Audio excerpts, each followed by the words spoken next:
Welcome to ViewPoint, where we bring you important business and financial stories affecting everyday people, and some stories that are just plain fun for the holiday season. I'm Frances Horodelski.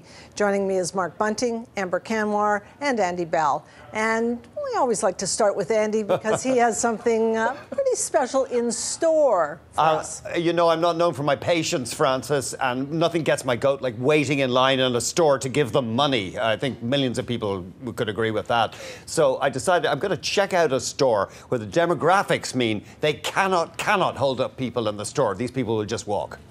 From shopping to the housing bubble, because we're going to find out whether there is one. Well, exactly, or at least I'm going to try to answer that. I'm going to peer behind the scary headlines, take a look at what's driving the housing market, and speak to one brave investor who's putting new money to work today. And Mark, a special story. Special story on a gentleman who has one of the most unique jobs in hockey. In hockey, Yeah. So we will wait for that. But first, on a more serious note, one of the largest stories this year was the tragedy at Lac-Mégantic, where 47 people died while listening to music from a runaway train. I sat down with Michael Bancroft. He's the president and CEO of the Railway Association of Canada because I, like most Canadians, wanted to know a simple question: is shipping dangerous goods by rail safe? Yes, we are safe, and we are safe because we have a tremendous safety record over a long period of time that demonstrates that we're safe. Are there more accidents, or are we just hearing more reports of them? I think since the terrible accident at Lac-Mégantic this summer, we've certainly heard a lot more about smaller accidents that you would normally not hear about.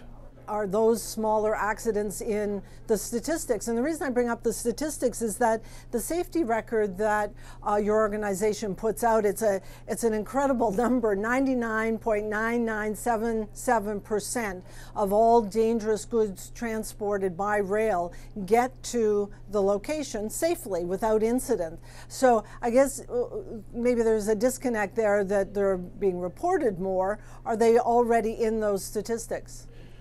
Well, the statistics that we have go until 2012, and of course the accidents from this year will be reported, you know, sometime after the year is finished. But 2012 was in fact our safest year ever. We had 1.6 accidents per million train miles, which is a tremendous number, a very low number.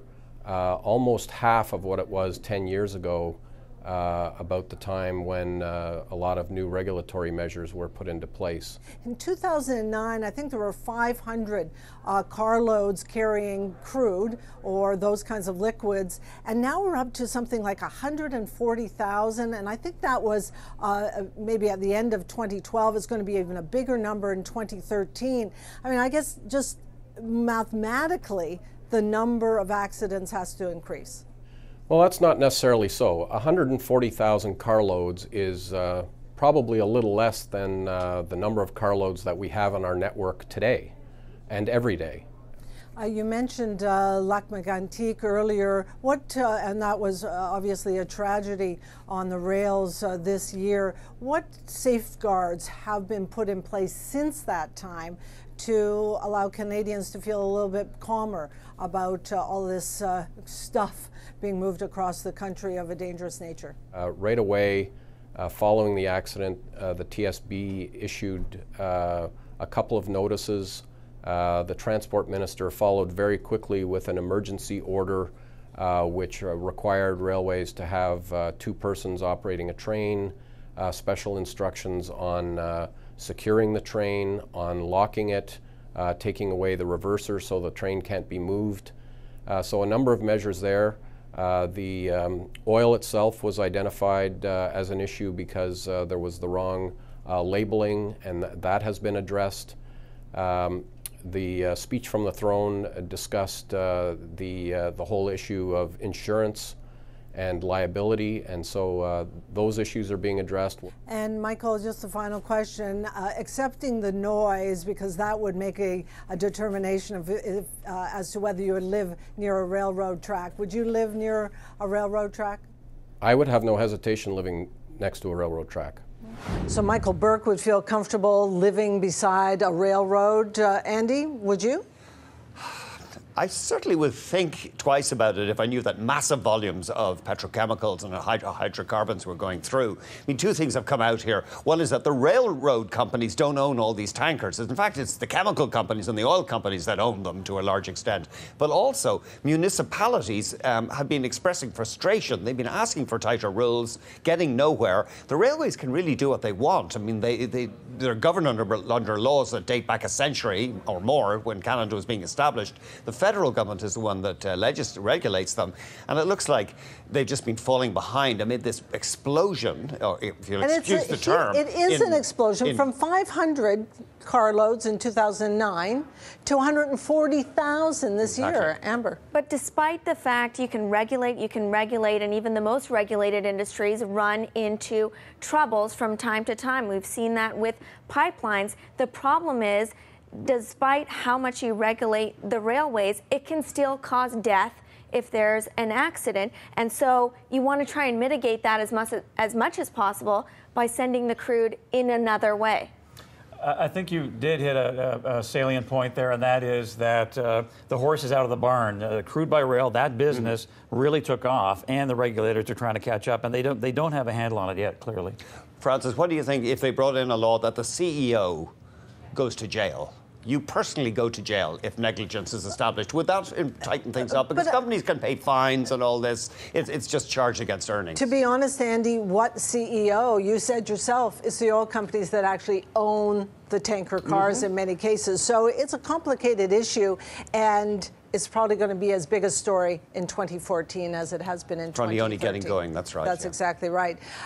So up next, though, Andy Bell checks out how one retailer is helping you get through the long lines faster, maybe, this holiday season.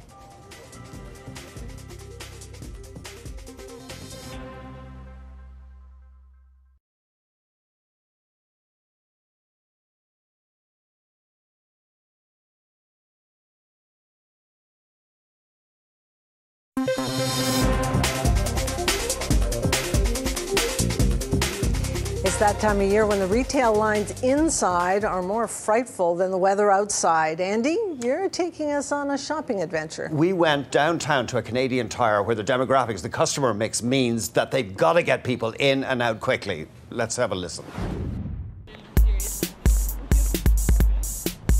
Canadian Tire has 491 stores across the country. Of course, they have to get customer service, the customer experience right across their network. But in this store in downtown Toronto, it can be particularly tricky.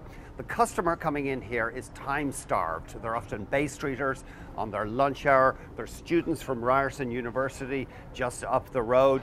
They need to get in, they need to find what they want, and they want to be able to check out quickly. How difficult is it redesigning stores, envisaging the store of the future in a time of change like that? Well, I think the difficulty is just knowing where the customer's going. So what is it they're looking for? What is it they want inside their store experience? And so what's really important is you got to hear back from them. You got to hear back from the customer on a regular basis. You need to hear what they're saying. You need to adapt your model and changes, and you need to change. You need to be willing to change, and that's what we're interested in doing. Well, let's have a look around. Let's see what you've been doing to make the shopping experience quicker and more enjoyable. Excellent. Let's go. Dave, my 10-year-old, she likes to bake. Have you got anything for her? Well, we do. We just launched this new exclusive line of Cake Boss product. And so what you can do is you can actually type in Cake Boss as an example into the search here. And all the assortment of Cake Boss will come up. And you can view everything from the online assortment that we have, what we have in stock inside the store instead of having to go to the shelf. Wow, yeah. And you can also look at the ratings and reviews of what customers are saying about these individual products.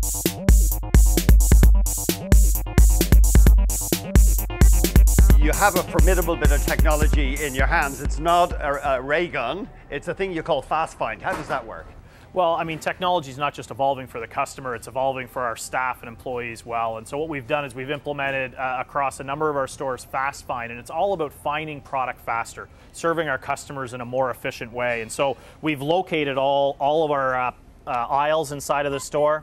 You can scan the product quickly. And what it allows us to do is find product. We get the product on the shelf quicker, which means we serve the customer quicker. The other thing it has is our staff aren't in the warehouse looking for product. They're actually on the retail floor serving a customer. So technology's evolved in such a way that you're not only using it to serve a customer inside the store, but you're using it for store operations to have a better customer experience.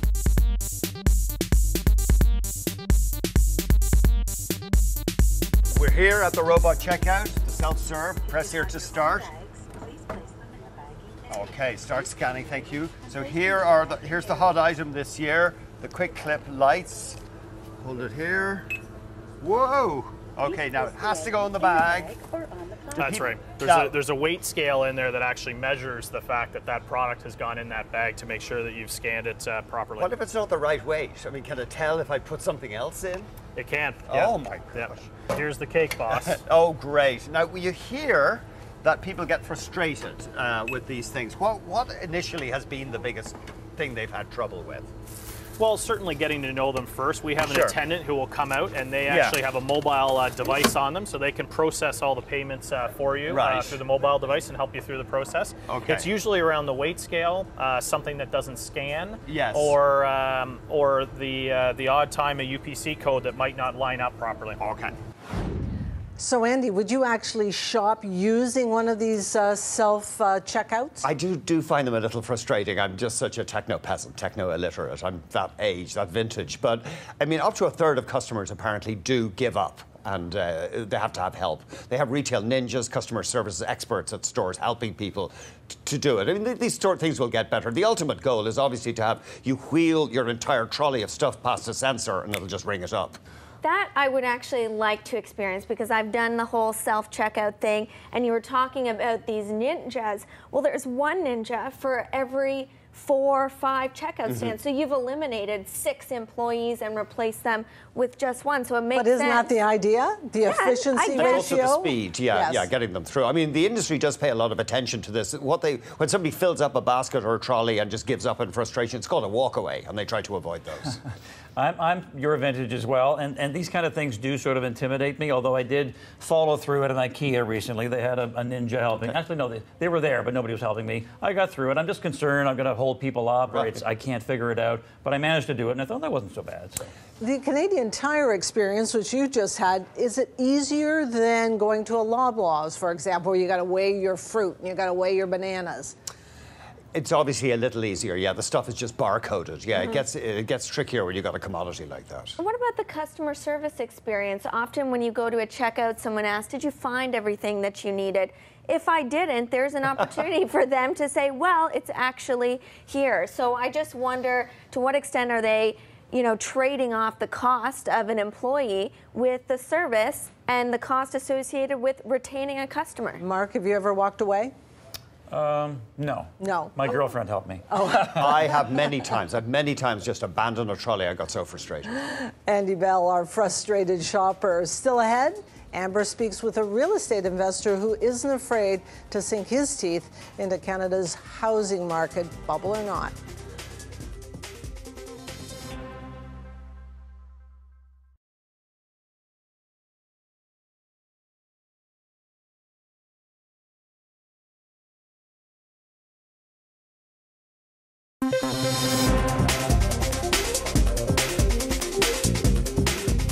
The big debate in Canada is whether the housing market is in a bubble. Amber, you decided you wanted to find out for yourself. It's become sort of a Canadian pastime up there with, talking about hockey and the weather, what is going to happen with Canada's housing market. I set out to answer 2 questions: what's driving it, and who is buying up all of these properties? There are more cranes in Toronto per capita than anywhere else in the world. That's led to doomsday predictions and headlines about Canada's impending housing crash. Maclean's, for the past 2 years in a row, has run this story as their front cover, as the construction boom in Toronto is applied across the country. My general concern when I talk to international clients is when they talk about the Canadian housing market and the potential for a bubble, they always point to the Toronto condo market. And I always say, well, look, that market is different than the rest of the Canadian market.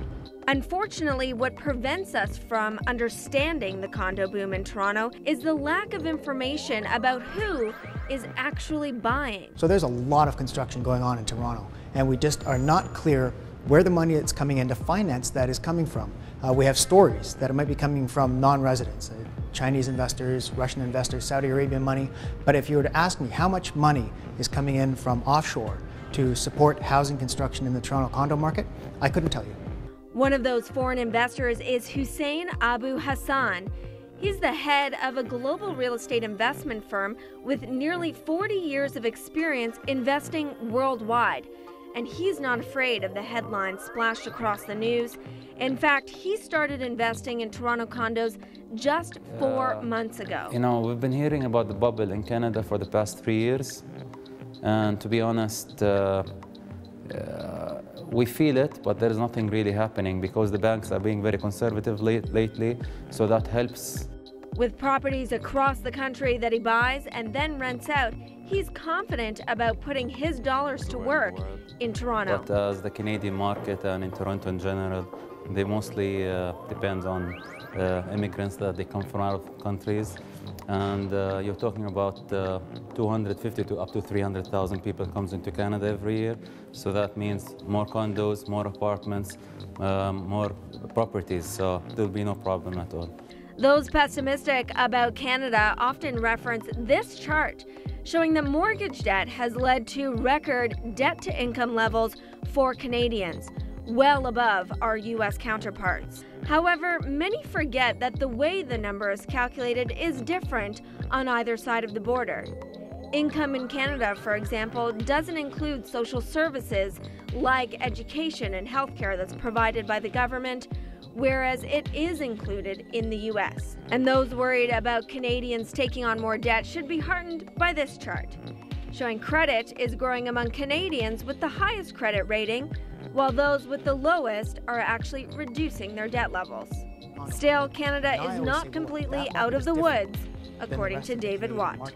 My concern is that if the Toronto condo market slows sharply, it will be guilt with association for the rest of the Canadian market when it really should be just isolated to the Toronto condo market.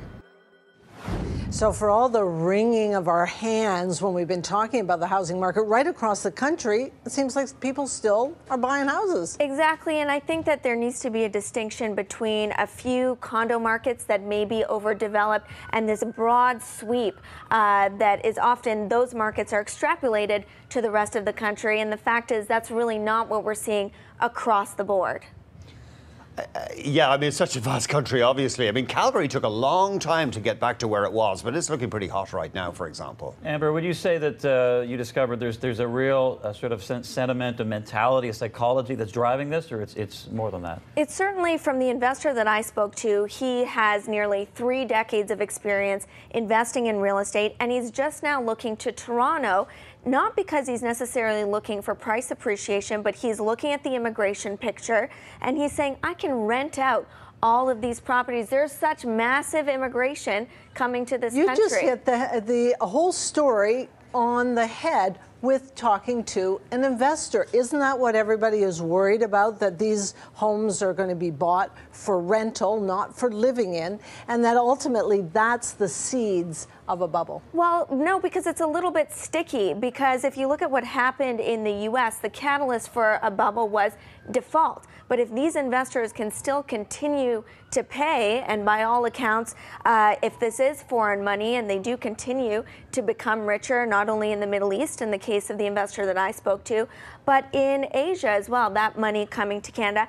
But as you mentioned, Francis, it's all anecdotal because there's no hard evidence as to who the actual buyers are. And that's part of Jim Flaherty's big problem when he says, I'm going to talk to the builders. It's because he doesn't know.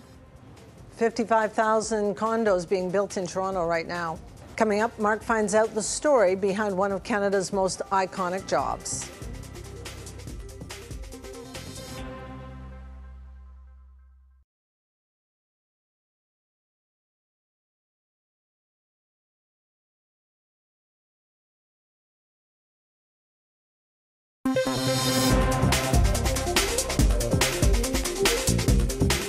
I imagine many people have it on their bucket list. Maybe you do, but only a select few ever get the chance to sit behind the wheel of this most famous vehicle. Mark, you met someone who gets to do it every day.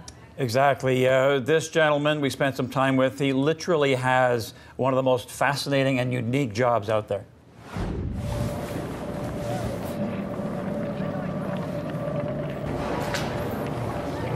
Every time I come out here, it's a special experience. Every time. You never know what to expect coming out on this ice. And it's just amazing. I don't know what else I could say. The feeling just working for the Toronto Maple Leafs is unbelievable. Unbelievable.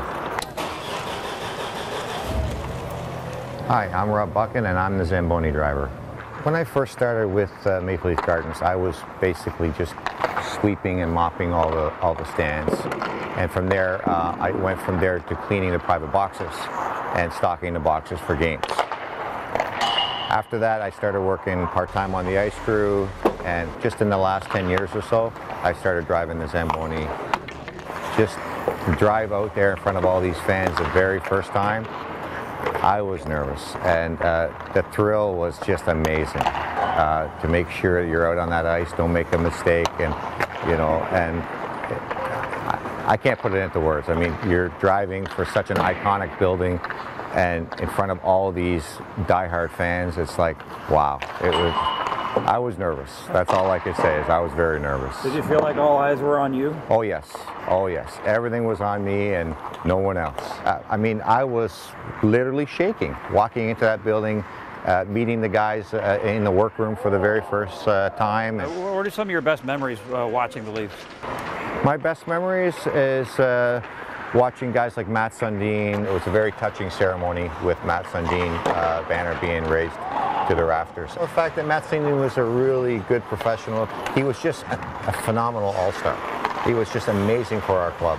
And for me, that's just to be out there, it's amazing. I understand lots of children are brought back to take pictures and sit in the chair. And tell us about that experience. Well, usually when we're in the back cleaning the machines and getting them ready in between periods, a lot of the fans will try to get back to have their picture taken with the machine or just stand in front of the machine. Usually we'll give them the okay if they want to sit in the seat to have a picture taken, absolutely. And unfortunately, there's a lot of kids that come back who are handicapped and can't get up in the machine. We'll do our best to get them up in that machine so they can, you know, see that smile on their face and sit down and get a picture. It's always something we try to do. And does that make their day, but also yours? It must be quite an experience. It just makes my day 100%, and I hope I make their day for sure. During intermission, do you sometimes let your mind wander or look at the fans? No, I'm focused. We don't leave anything behind.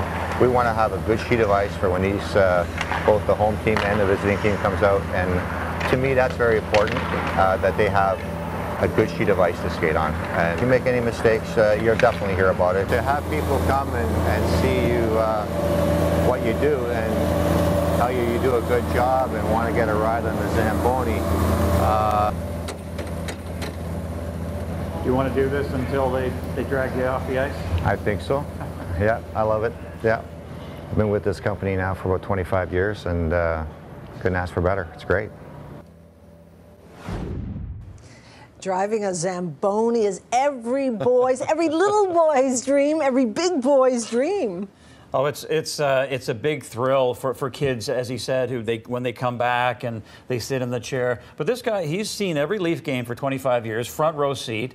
He's been with them for that length of time, but just the last 10 years as a Zamboni driver. But you could really feel his passion. He still loves going out there and gets a rush from it. So it's a rare job, and he loves it.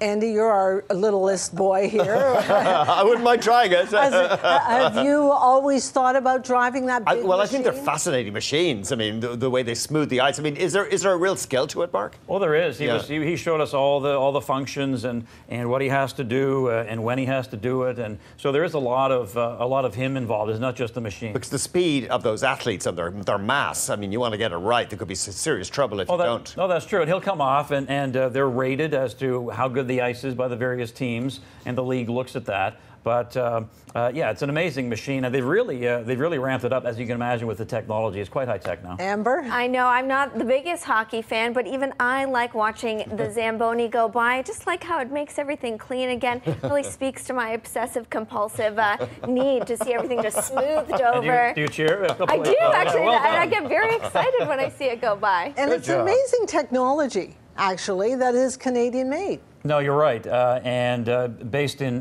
Brantford, Ontario, and that Zamboni name, it's like Kleenex. It's the brand for sure. And he gets to do this every day. And there's he works with about 6 or 8 other gentlemen who also do it, but he's one of the lead guys, and he's built up to it. And as he said, he was terrified when he first did it, but now he's a little more relaxed.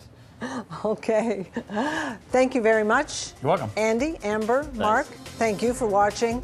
Happy holidays.